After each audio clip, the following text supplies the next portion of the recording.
Olá, somos as alunas do segundo C, fazendo nosso trabalho de pesquisa de mercado. E a gente convidou hoje a nossa prof mais linda, a Denise, para estar falando sobre esse assunto, que é acesso à literatura na pandemia, junto com a gente. Tá. Primeiro a gente queria... O nosso objetivo, com a nossa pesquisa é tentar achar alguma forma de incentivar e entender o porquê o acesso à literatura é tão dificultado ou as pessoas simplesmente não querem ter acesso. Então, a nossa primeira pergunta para a senhora é: quais os benefícios que a senhora associa à literatura? Nossa, todos os possíveis, né? Eu acho que a literatura pode curar, né? Quando você lê alguma coisa que se relaciona aí a problemas pessoais, angústias, crises existenciais, a literatura ajuda a desenvolver o raciocínio, a linguagem, a expressão, enfim, a literatura traz o mundo pra gente, né? Histórias, acontecimentos de outras épocas, e também tira a gente do mundo real e transporta aí para um mundo de fantasia, que é extremamente essencial para o ser humano. A gente não consegue viver com os pés na realidade o tempo inteiro. A gente precisa desses devaneios de vez em quando, porque senão a gente fica pirado, né? A gente enlouquece. E com tantos benefícios, como que a gente incentiva o hábito da leitura para quem não quer, ou não gosta, ou não tem acesso? Então, primeiro assim, tem uma questão que é muito divulgada, e o pessoal fala muito que o pessoal não lê, que jovem não lê e tal. Eu acho que é mentira. Tudo bem que eu tenho como referência a nossa escola, né?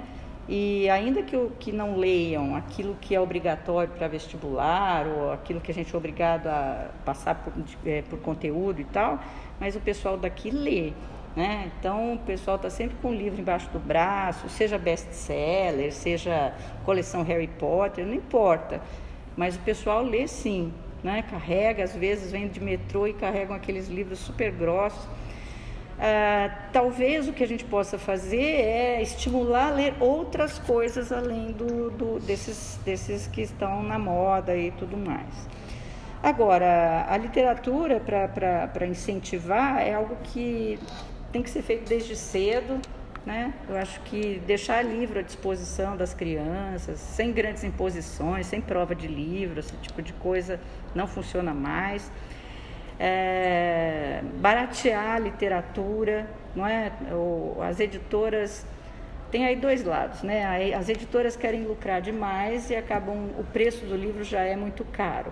Sim. E aí agora também, né, o governo resolveu colocar um imposto em cima, nem sei se já estão fazendo isso, mas vai taxar logo o livro, né? Que não é algo que vende muito.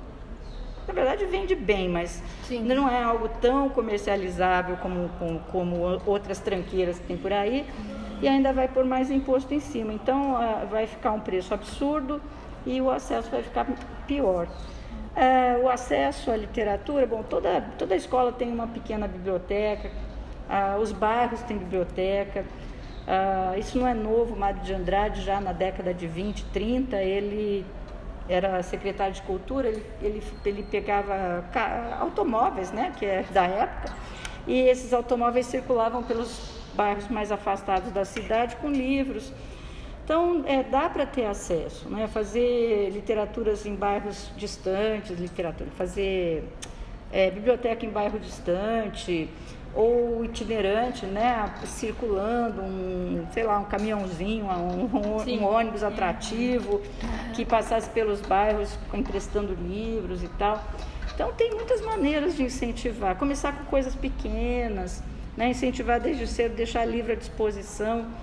Essa obrigatoriedade é que estraga tudo, né? Porque a literatura passa a ser alguma coisa muito chata, que é cobrada e tal. Uma responsabilidade. Uma responsabilidade, coisa que tira o prazer, né, de ler, simplesmente porque o texto é bonito, é gostoso, né? Na nossa pesquisa, a gente identificou que 58% dos entrevistados preferem livros internacionais. E além da Dedê, a gente esqueceu de falar, mas a gente chamou uma amiga nossa, a Larissa, que escreveu um livro Nossa, E a gente achou que seria muito interessante ter essa visão também de um autor nacional sobre a literatura. A gente queria perguntar para vocês o que vocês acham que motiva essa preferência a livros internacionais e afins. Eu acho que tudo começa com uma questão muito cultural. As pessoas, os brasileiros em si, as pessoas que vivem aqui, eles têm muito essa cultura de enxergar na nossa literatura só livros de época, sabe, de não procurar a fundo o que de fato tem. E existem muitos escritores aqui, muitas pessoas que se aventuram por todos os tipos de literatura, por todos os gêneros. Então eu acho que é uma questão mais de falta de procura. A gente foi muito ensinado, não só na literatura, como também nas artes cinematográficas, a gostar sempre do cinema americano, da literatura americana, norte-americana no caso. Então a gente tem sempre essa cultura de querer o que vem de fora e nunca apreciar o que está dentro, sendo que o que está dentro é muito bonito também. Eu concordo com ela. Tem essa cultura de que o que é de fora é melhor. Agora, tem também esse desserviço, que eu acho que essa lista de vestibular que obriga os alunos a lerem coisas que, às vezes, temos gratas surpresas e eles acabam gostando. Mas tudo que é obrigatório e tal, acaba gerando já uma certa antipatia prévia, né?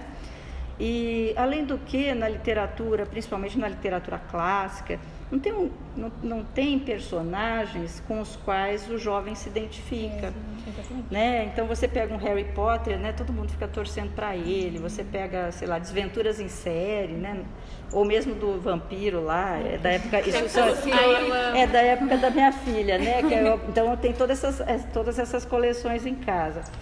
E por mais, sei lá, boba ou romântica que seja, ou melosa, né? Mas atrai, né, o leitor. Gosta. E aí você vai ler o quê? Aí a FUVEST pede, sei lá, Vidas Secas, né? Quem é que vai se... Não que não seja... É uma obra maravilhosa, enfim, que faz uma crítica terrível ao abandono social e tal. Mas, para o adolescente, ele não se identifica com... Nós somos urbanos, né? E, além do que, aquela família miserável que vai perdendo tudo ao longo do caminho. Quem que vai se identificar com um personagem desse, né? É muito difícil, é só para gente mais madura, numa outra fase da vida.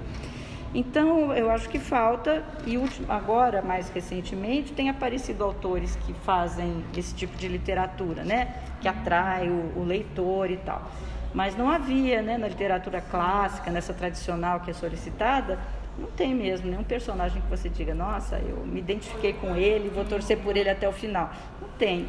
É uma literatura muito mais política, social, crítica, e aí não tem mesmo. E as pessoas não se identificando, fica difícil o livro agradar, né? Eu acho que tem muito essa questão mesmo, tanto que ultimamente tem aparecido muitos autores em gêneros literários que a gente não lê livro brasileiro desse gênero, tipo Rafael Montes, que está escrevendo muitos livros de suspense, o Igor Pires em livros de poesia, tem bastante coisa surgindo, só que geralmente quem tem contato com esses livros é quem já está mais inserido nas books redes, Nossa, coisas. tem que estar caçar muito fundo para descobrir esses autores. Tem o Thiago Ruas também. Me atualizem, por favor. Tudo no TikTok, baby. O que você acha de biblioteca pública? São realmente uma boa forma de incentivo à literatura? Claro que sim. Ter livros ali à disposição. Elas estão muito, assim, envelhecidas, né? Eu lembro que eu morei no bairro da Saúde, Ipiranga, ali, Saúde, e tinha uma biblioteca pública que eu frequentava e tal. Mas o pessoal lá não tinha nem computador ainda, era na máquina de escrever, a mulher fazia aquelas fichinhas, né, de cartolina. Parecia que eu tinha entrado assim no século passado, quando eu entrava lá, né? Então, assim, tudo bem, pode funcionar desse jeito. Mas parece alguma coisa assim, que já está ultrapassada, né, obsoleta, porque hoje em dia é tudo automatizado. E lá você chega, ainda tem a senhorinha lá datilografando fichinha. E aí também tem o sistema de fichinha, põe no livro, aquela coisa toda. Mas era uma biblioteca boa, tinha um acervo bem legal, eu li muita coisa de lá. Então, sim, eu acho excelente, que tá ruim, mas tá bom, entendeu? E como você acha que a literatura nacional pode incentivar os jovens, assim? Como a gente pode incentivar eles a se ingressar nesse tipo de literatura, assim? O que eu tento fazer, na verdade, é quando o livro é muito complexo, ou é de século passado, alguma coisa assim, eu tento contar a história para mostrar o que ela tem, por que ela foi escolhida para o vestibular, o que ela tem de interessante e tal, né? E então eu acho que é uma forma de não obrigar o aluno a ler, e eu conto, se ele for fazer o vestibular, aí se ele quiser ler, ele lê. Outra forma é trabalhar com contos, porque são textos menores, né? Então, pelo texto menor, você conhece o estilo do autor e tal, e depois você pode chegar no livro grande, né? A partir de contos e tal. E trabalhar a literatura também de uma forma bem... sem tanta cobrança, né? Sem essa coisa de prova de livro, isso não faço nunca mais. E tentar mostrar trechos que são interessantes. O projeto Círculos de Leitura, por exemplo, né? Que a gente tentou implantar aqui e fizemos por um tempo, mas não conseguimos levar para frente porque os alunos aqui já têm período integral. Então não tinha nenhum horário vago para encaixar o círculo de leitura. E os alunos não iam gostar de ficar depois da aula para ler, nem antes. Então eu percebi o quanto os alunos gostam de ler, desde que seja assim um ambiente gostoso, um clima gostoso de leitura, né? Então foi bem legal. Tem muitas iniciativas dessa, né? Esses círculos de leitura, eles vão para as escolas públicas, e tem outros, né? Tem roda de leitura, tem uma porção de iniciativas. Se você deixar à disposição, os alunos leem sim, né? Agora, essa obrigatoriedade, né, e essa lista, bom, não sei, a lista ela ajuda porque teve uma época que não tinha lista nenhuma, então podia cair qualquer obra de qualquer autor. E aí você tem que ler muito mais coisas, né? Porque você vai que cair esse, vai cair aquele, então você vai lendo. Então a lista ajuda nesse sentido, olha, a gente vai perguntar dessas obras.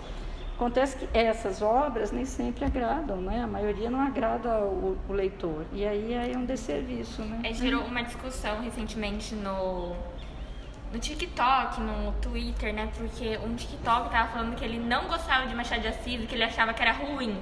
Ele achava genuinamente que era ruim, que ele preferia Tolkien e toda aquela coisa. E gerou uma discussão que as pessoas ficavam falando. Você pode não gostar, mas não tem como você falar que Machado de Assis é ruim. O Tolkien é outra coisa, né? Tem toda uma mitologia, uma coisa fantasiosa. O Machado é muito com os pés no chão, né? A realidade, a descrença no ser humano e tal. Então, ele é século XIX, a linguagem é chata, às vezes ele fala demais. Mas ele é temporal, as histórias que ele conta estão acontecendo agora, em qualquer lugar. Aí está acontecendo alguma cena que tem no Machado de Assis. E até hoje os livros dele são pautas. Tipo, se você chega numa rodinha e fala, traiu ou não traiu, todo mundo vai saber. Pois é, essa personagem enigma é uma personagem que virou assim um mito, né? Acho que a maior personagem da literatura brasileira é a Capitu por causa dessa dúvida, né? Então, que são estilos totalmente diferentes, né? O gosto pela literatura por si só, ele é muito individual, né? É difícil você chegar no livro e falar, olha, todo mundo vai gostar desse aqui, mas isso significa dizer que é um livro ruim porque alguém não gostou dele. Um só é muito pouco. E às vezes tem surpresas, você fala de livro, alguém já até leu, sei lá, Memória... Ai, professor, eu li o Memórias Póstumas, eu amei. Eu falo, nossa, leu por conta própria e gostou, né? Caramba, que bom, né? Mas não é todo mundo que está nesse nível de maturidade ou nesse pique de ler, enfim, né? Acho que deve ler aquilo que gosta. Então, professora, um assunto que eu queria falar que a senhora até já citou, a taxação que teve na reforma tributária em cima dos livros. O quão negativo isso pode ser no acesso à literatura? Já é muito negativo. Primeiro vai taxar um produto que ele já é superfaturado, vamos dizer assim, né? As editoras cobram muito caro. Quando eu estou dizendo isso porque assim, eu tenho alguns livros publicados aí. E aí, na hora de fazer o preço, o livro ficava sei lá, o primeiro livro que eu fiz, a unidade ficou, para mim, o preço de R$3. Eles queriam vender por 30, 40 reais o livro. Não precisa, se vendesse por 6, por 9 reais o livro, já dava para dar o dobro para mim, o dobro para eles, né? Do gasto, e estava todo mundo feliz, né? Não, eles querem cobrar 30, 40, quanto mais caro o livro, mais valorizado. Aí é um excesso de preço já, e se taxar ainda em cima, aí menos gente. O livro não é um objeto ou um produto que é tão popular assim, né? Enfim, tem grandes livrarias que tem café e tal. A gente viu que durante a pandemia muitas dessas livrarias foram fechando, né? Aquela livraria lá da Paulista, do Conjunto Nacional, como é que é a livraria? Esqueci agora. Tem café dentro, tem vídeo, tem uma série de outros produtos também para ajudar, né? Você encontrava de tudo ali. Saraiva mesmo também tinha. E durante a pandemia acabou falindo, né? Muitas foram fechando, porque tinham muitos funcionários e tal. O livro já é muito caro, então o pessoal quer lucrar demais em cima do livro. E vem o outro que quer taxar, podia taxar outras coisas que são mais fúteis e menos úteis, né? E que não tem taxação nenhuma e vão taxar logo o livro, né? O livro didático, a mesma coisa, virou uma indústria, não é? Os autores e as editoras, elas fazem 3, 4 coleções de livros didáticos para ver se emplaca pelo menos uma, né? Porque se eles venderem para o Estado, por exemplo, eles vão vender milhões, né? Para distribuir pelo Brasil inteiro. E aí esse livro, se você for comprar o livro didático, é muito caro. Para a editora que faz milhões daqueles livros, para ela sai bem barato. Quanto maior a quantidade, mais barato fica. Então, já é muito caro.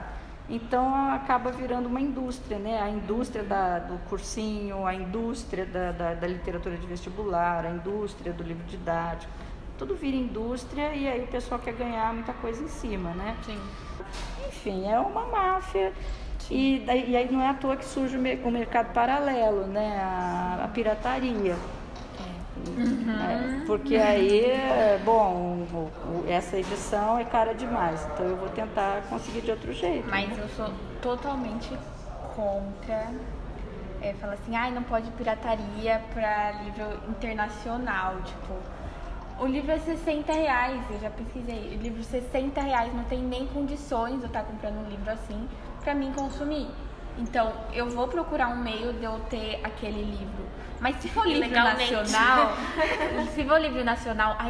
pirataria não dá. Piratear livro nacional eu não aceito piratear. É que isso implica diretamente no que a Raíssa falou sobre a taxação, né? Já existe uma luta, assim, para você incentivar a pessoa a querer ler, a entrar nesse universo da literatura e ver alguém falar, olha, agora a gente vai taxar isso aqui e vai tornar ainda mais inacessível do que já é para muitas pessoas. E aí ouvem as pessoas que falam assim, não, então eu vou procurar os meus meios para conseguir ler. E existem as pessoas que largam mão, falam, não, então eu não quero, porque não tem como eu manter isso. E é muito difícil, tipo, de alguém chegar e falar assim, olha, agora o preço vai ser tal, eu vou dobrar o preço, sei lá, eu vou aumentar o preço. E você vê que, assim, não tem uma intenção boa por trás. É sempre aquela intenção, assim, de tornar as pessoas em si cada vez mais desinteressadas e também de quererem sempre apoiar uma única opinião, assim, que vem de cima, geralmente. Porque a literatura por si só, ela abre a mente das pessoas, né? Ela torna a gente muito mais responsável, muito mais aberta às outras opiniões. E quando você tira isso da população como um todo, você cria pessoas que estão cegas ali. Exatamente. Eu costumo pensar assim, por exemplo, eu não sei onde eu fui, não sei se ainda é assim, enfim, em algum lugar que eu fui e o preço do refrigerante era mais barato do que a água mineral. Em algum lugar, não lembro agora onde eu estava, que Coca-Cola era mais barato que a água mineral. Eu falei, gente, tem alguma coisa errada, né? Porque como que a Coca-Cola pode... porque ela tem água, mas ela tem um monte de ingredientes ali. Ela não pode custar menos do que a água que saiu da fonte, que não tem nada, né? Então, são umas coisas assim que a gente não entende, né? Fala, pô, como funciona isso, né? Alguma coisa não tá certa aí. Então é mais ou menos isso, né? Quanto mais você encarece o produto, você afasta do público. Agora, a pirataria é algo que a gente vai ter que aprender a lidar com isso. Porque, sei lá, estudante, por exemplo, né? Nas faculdades, agora não pode mais xerox, ou só pode 40% do livro, não pode o livro inteiro, não pode isso, não pode aquilo, não pode aquele outro. Acontece que para você tirar o livro da biblioteca, você tem que ficar lá devolvendo, você tem que ficar lá renovando, é trabalhoso e tal, né? E às vezes você não precisa do livro todo, você precisa só de um trecho do livro. Então, qual o problema em tirar xerox, né, gente? Eu sei que eu estou falando uma coisa horrível, mas assim, livro, às vezes você está lá na sua casa, para comprar o livro é caro, tem que esperar chegar, aquela coisa toda, e você precisa ali do livro. Mas tem na internet, né? É tão mais rápido. Então, assim, eu sei que, é claro, o autor vai ter a questão do autor intelectual, né, que vai perder dinheiro e tal. Ele vai perder dinheiro, direito autoral, aquela coisa toda. Mas é uma coisa que também não dá para ter controle total sobre isso, né? Não, ainda mais com a internet, com tudo, não dá para ter controle total sobre nada. A gente vai ter que aprender a lidar com isso. A gente vai ter que ser criativo para achar um caminho para isso daí, né? Então, agora, para finalizar, né, nosso papinho, que tá muito bom, já tá dando meia hora de gravação. Aí eu queria pedir para vocês 2 indicações de livros que vocês acham que vão ajudar as pessoas a entrar nesse mundo da literatura, uma coisa que vai dar um gatilho, vai falar, nossa, gostei de ler, vou ler mais, vou procurar mais sobre. Responsa. É difícil de você dizer por conta dos gostos das pessoas, mas eu diria assim, se eu fosse falar para alguém que tem uma idade próxima minha e gostos parecidos, eu indicaria livros, por exemplo, como A Saga da Seleção, da Rainha Vermelha. São livros mais atuais, que interessariam mais os jovens em si, que têm essa tendência de gostar mais de uma fantasia, um suspense, um romance, e são livros que englobam tudo isso. E estão, entre aspas, aí meio que acessíveis, não tão difíceis de achar, e são livros muito bons. Eu gosto muito de contos. Eu acho que antes de partir para um livro grosso, grande, com muitos personagens, você lê textos um pouco menores, né, mais concisos, eu acho que é um bom caminho. Então, eu não consigo ler o Machado de Assis inteiro, lá, o Memórias Póstumas e tal. Mas tem os contos, eu leio um conto do Machado. E aí eu já entro em contato com o estilo dele e tal, sem sofrer demais, né? Então eu recomendo muito essa coisa de leitura de contos. Bom, do José Saramago a gente começou o ano lendo o Conto da Ilha Desconhecida, que é um cara, quer dizer, ele morreu em 2010, mas ele foi o único escritor em língua portuguesa que ganhou o prêmio Nobel, não foi à toa pelo conjunto da obra e tal, mas ele às vezes é um pouco difícil porque ele não usa pontuação e ele tem um jeito todo particular de contar a história. Contos, né? Então, um conto menor, você acaba tendo contato com a obra e sem precisar se desgastar tanto. E ele tem livro de contos, tem um livro que é uma coleção de contos que se chama Objeto Quase, e que tem uns contos muito interessantes, com muitos reis e coisas assim, né? E o Conto da Ilha Desconhecida, que também é um conto só, mas foi publicado em um livro único, né? Então, por aí, começar pelo que gosta também, né? O meu amigo falou que, sei lá, tal coisa é legal. Vai lá e vai ler, né? Eu acho que quem lê aquilo que gosta tem grande chance de chegar depois nos clássicos ou nas leituras mais difíceis, né? Do que já partir logo para a coisa mais complexa. Então, esses livros mais menores, livros fininhos, né? O aluno sempre fala, quantas páginas tem, né? Ou é a mesma coisa de filme, quanto tempo dura esse filme? 120, nossa, 2 horas e pouco, pelo amor de Deus. Mas agora já tem lá, né, no Netflix, filmes de 90 minutos, 98 minutos. Então, para quem não tem paciência para muito tempo, tem os filmes mais curtos. Então, eu acho que a variedade vai surgir cada vez mais. Foi ótimo falar com vocês, gostei bastante, acho que foi esbanjando muita sabedoria, as mais lindas, né? Muito obrigada. Então, gente, esse foi o nosso podcast. Nós somos Segundo C. Segundo C. Nossa pesquisa sobre acesso à literatura. Muito obrigada se você ouviu até aqui, porque a gente sabe que é bastante tempo. Mas é isso. Tchau.